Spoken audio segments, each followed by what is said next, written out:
अब आज जो हम पढ़ेंगे वो है ब्लड सप्लाई जो है एंटीरियर कंपार्टमेंट क्या मतलब ब्लड सप्लाई पूरे थाई का जो ब्लड सप्लाई होता है वो किस तरह होता है।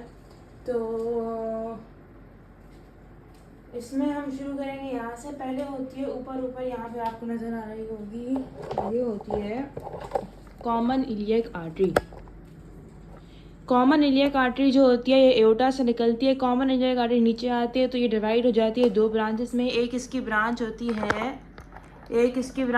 है इंटरनल इलियक आर्टरी, जो कि इंटरनल इलियक आर्टरी होता है, एक्सटर्नल इलियक आर्टरी होती है। जो इंटरनल इलियक आर्टरी होती है वो डिवाइड हो जाती है दो ब्रांचेस में। एक उसकी ब्रांच होती है एंटीरियर इंटरनल इलियक आर्टरी और एक होती है उसकी ब्रांच डिवीजन होती है, ब्रांच कह सकते हैं कि posterior internal iliac artery. Means हम सिर्फ इस पर फोकस कर रहे हैं। तो जो पोस्टीरियर इंटरनल इलियक आर्टरी है वो हमें देती है सुपीरियर ग्लूटियल आर्टरी, और जो एंटीरियर इंटरनल इलियक आर्टरी देती है वो उसके आगे तीन ब्रांचेस और देती है। एक होती है इंटीरियर, एक होती है इन्फीरियर ग्लूटियल आर्टरी, वहाँ पे सुपीरियर ग्लूटियल आर्टरी थी, यहाँ पे इन्फीरियर ग्लूटियल आर्टरी है। और एक होती है इंटरनल पुडेंटल आर्टरी, यहाँ पे हम देख रहे हैं इंटरनल पुडेंटल आर्टरी। अब इंटरनल पुडेंटल आर्टरी कहाँ से निकल रही है? इंटरनल इलियक आर्टरी से निकल रही है।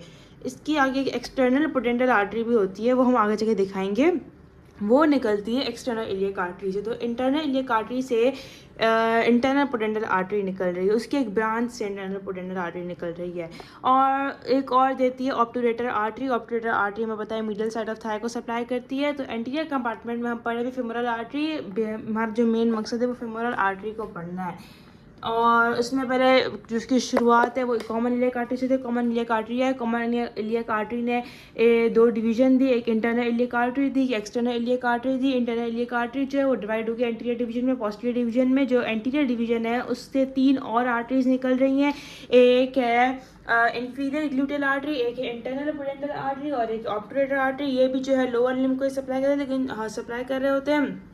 और ये जो है इसके अलावा एक और जो इसकी पोस्टीरियर ब्रांच है वो सुपीरियर ग्लूटियल आर्टरी है, inferior gluteal artery, superior gluteal artery, जो कि हमारे जो ग्लूटियल मसल्स हैं उनको सप्लाई कर रही होती है। इंटरनल पुडेंटल आर्टरी जो जेनेटेलिया है, जो पेल्विस रीजन है, उसको सप्लाई दे रही होती है।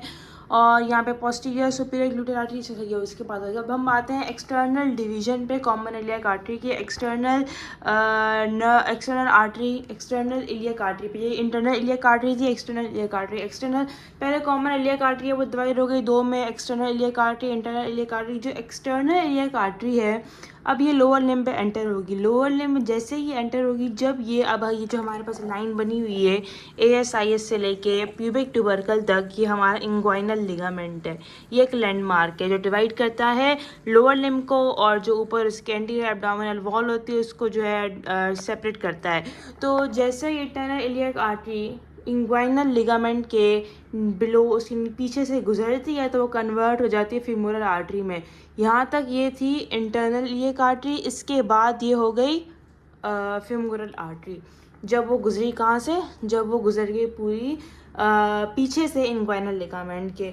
अब इंग्वाइनल लिगामेंट जो है, जैसे हम थाई रीजन में आते हैं तो हमारे पास एक बनता है ट्राइंगल, जिसे हम फेमोरल ट्राइंगल कहते हैं, जो ग्रोइन रीजन के साथ होता है। तो ये फेमोरल ट्राइंगल है। फेमोरल ट्राइंगल की एक जो सुपीरियर जो उसकी बेस होती है वो हमें पता है कि इंग्वाइनल लिगामेंट ही बनाता है। ये पूरा इस तरह जो ग्रीन कलर में बना है triangular shape, this is the femoral triangle. Femoral artery with respect to femoral triangle उसके जो है कुछ हम कह सकते हैं कि मतलब घूमती तो फेमोरल शीट में ही है, अंदर इसकी फेमोरल शीट होती है, ये घूम फेमोरल शीट में ही रही होती है, फेमोरल शीट के लेटर कंपार्टमेंट में घूम रही होती है। और इसको हम पालपेट भी कर सकते हैं फेमोरल ट्रायंगल के अंदर, लेकिन उसका कुछ पॉइंट आगे होता है, वो हम ASIS और प्यूबिक सिम्फाइसिस के मिड में जो पॉइंट होता है, अभी ASIS और प्यूबिक ट्यूबरकल मिड ये है ना ये, लेकिन ASIS और प्यूबिक सिम्फाइसिस का जो मिड होगा उसके बीच में हम फेमोरल आर्टरी को पालपेट कर सकते हैं इनसाइड द फेमोरल ट्रायंगल। अब जैसे ही फेमोरल आर्टरी फेमोरल ट्रायंगल में आई, इसने अपनी ब्रांचेस देना शुरू कर दी। पहले हम बात करते हैं जो जो इसकी दूसरी ब्रांचेस होती है, जो इतनी ज़्यादा इम्पोर्टेंट नहीं होती अगर हम लोअर लिम्ब की बात करें। तो यहाँ पे आती है, जैसे ये यहाँ पे आई, इसने ब्रांचेस दी चार। एक है, एक ब्रांच यहाँ से निकल रही है, यूं जा रही है, ये एक ब्रांच है, ये ऊपर की तरफ जा रही है और इसका नाम है सुपरफिशियल एपिगैस्ट्रिक आर्टरी, जो कि सप्लाई करती है एपिगैस्ट्रिक रीजन को। एक इसकी ब्रांच ब्लू में जो हम दिखा रहे हैं, एक ये हो गई इसकी 1, इसको हम अभी क्रॉस करते हैं। ये कौन सी है? ये निकल रही है यहाँ से फेमोरल आर्टरी से और ये जा रही है ऊपर, तो ये सुपरफिशियल एपिगैस्ट्रिक आर्टरी है जो सप्लाई करती है एपिगैस्ट्रिक रीजन को। दूसरी यहाँ से हम देख सकते हैं निकल रही है सुपरफिशियल एक्सटर्नल पोडेंटल आर्टरी, और एक यहाँ से निकल रही है डीप एक्सटर्नल पोडेंटल आर्टरी। ये हमने यहाँ पे पढ़ी थी इंटरनल पोडेंटल आर्टरी। अब जो एक्सटर्नल पोडेंटल आर्टरी, हम ये कह सकते हैं कि एक्सटर्नल पोडेंटल आर्टरी दो होती हैं, एक सुपरफिशियल होती है, एक डीप होती है। सुपरफिशियल बाहर बाहर होती है, डीप अंदर अंदर होती है। इन्होंने भी उसी रीजन को सप्लाई करना है, पेल्विक रीजन को, जो ग्राइन एरिया है, जो भी हमारे ऑर्गन्स है जेनिटल, उनको सप्लाई करना होता है। तो ये भी यहाँ से निकलती है, इनको भी हम क्रॉस कर लेते हैं।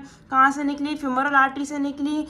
एक निकली सुपरफिशियल एपिगैस्ट्रिक आर्टरी, एक निकली सुपरफिशियल एक्सटर्नल पोडेंटल आर्टरी और deep external पोडेंटल artery, which are the branches of the podental artery. We also saw internal podental artery, which was here, which was branching from the internal iliac arteries anterior division. And now we are seeing here is that we have studied the 3 branches of external iliac artery. Now one more important branch, or like you can say less important branch of external iliac artery is the superficial circumflex iliac artery, जो कि यहाँ से निकलती है और ये ऊपर चली जाती है। एपिगैस्ट्रिक रीजन ऊपर होता है तो एपिगैस्ट्रिक रीजन पे ऊपर चली गई। पोडेंटल रीजन जो है यहीं पेल्विक एरिया पे होता है तो यहीं पे गई। अब जो इलियक रीजन है वो थोड़ा सा इसके ऊपर की साइड पे होता है। सुपरफिशियल सर्कमफ्लेक्स इलियक आर्टरी यहाँ से निकली और यूं करके ऊपर चली गई। इलियम बोन है और जो इलियक फोसा, जो इलियकस मसल है, उसको सप्लाई करने चली गई। Superficial circumflex iliac artery. अब इसके बाद हम देखते हैं फेमोरल आर्टरी का जो यूजुअल पाथ होता है, एक्सटर्नल इलियक आर्टरी पीछे से गुजरी, इंग्वाइनल लिगामेंट ये कन्वर्ट होकर फेमोरल आर्टरी में। फेमोरल आर्टरी जब नीचे आती है, फेमोरल ट्रायंगल से निकल के जो जाती है सीधा एडेक्टर कैनाल में। ये एडेक्टर कैनाल बना हुआ है, थोड़ा छोटा सा अजीब सा बन गया है।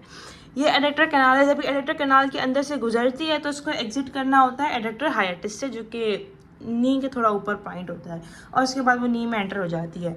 ये एडेक्टर कैनाल में जाती है, एडेक्टर कैनाल से एडेक्टर हाइएटस से बाहर निकल के जब वो नी में जाती है तो ये पॉप्लीटल आर्टरी बन जाती है, जो कि बिहाइंड द नी वाले रीजन को सप्लाई करती है। मतलब पहले एक्सटर्नल इलियक आर्टरी थी, external iliac artery becomes femoral artery when it crosses behind the inguinal ligament, and it becomes popliteal artery when it crosses the knee, and behind the knee it becomes the popliteal artery. ये dotted line show करिए कि ये behind है, anterior reason पर नहीं है, ये behind the नी है।